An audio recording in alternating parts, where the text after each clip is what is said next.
আমরা আজকে আমাদের এক জাপানি বড় ভাই আসছে আমাদের বাংলাদেশে। উনি কোনো ব্লগার না, উনি হচ্ছে একজন ফটোগ্রাফার। তো আসুন ওনার সাথে পরিচয় হয়ে নিই।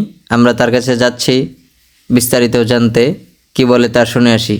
আমি প্রথমেই তাকে জিজ্ঞেস করি, কান্ট্রি জাপান। জাপান। জাপান থেকে ভাই আসছে আমাদের সাথে দেখা করতে, এই যে এই সুন্দর প্লেসটির সাথে একটি মানে ছবি নিতে তার ক্যামেরা দিয়ে। তো প্রথমেই কিন্তু চলে আসে ইউএস বাংলার একটি ইয়ারবাস A330। বিমানটি কেমন লাগলো কমেন্টে কিন্তু অবশ্যই জানাবেন।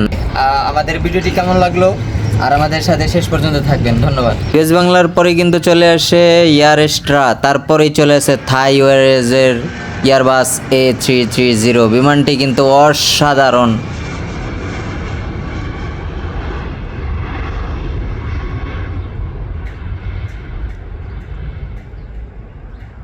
জাপানি বন্ধু এসে গেছে। লিওকাতো, okay. This is nice place. আমাদেরকে ধন্যবাদ জানিয়েছে সে যে এমন একটি প্লেস তাকে উপহার দেওয়ার জন্য। আর ধন্যবাদটি দিয়েছে আসলে আমাদেরকে না, আমাদের এই যে দিন ভাইকে। পরেই কিন্তু চলে আসে চায়না ইস্টার্ন। এটি হচ্ছে একটি চায়নার যাত্রীবাহী বোয়িং 737 বিমান। বিমানটি কেমন লাগলো অবশ্যই কিন্তু কমেন্টে জানাবেন।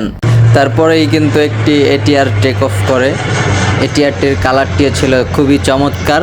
আপনাদের কাছে ভালো লেগেছে কিনা অবশ্যই কিন্তু কমেন্টে জানাবেন। ক্যামেরাটা কি ভাই মারাত্মক, বিশাল বড় 600 mm ক্যামেরা, বেশ বড় ক্যামেরা। আর এই দিকে ফোকাস বেশ চমৎকার লাগছে কিন্তু বিষয়টি। যাই হোক, জাপানি একটি বন্ধু পেলাম আর আপনারা আমার ব্লগে দেখে আসে কিন্তু A20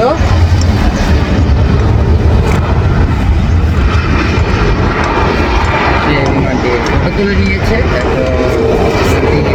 হয়ে আছে।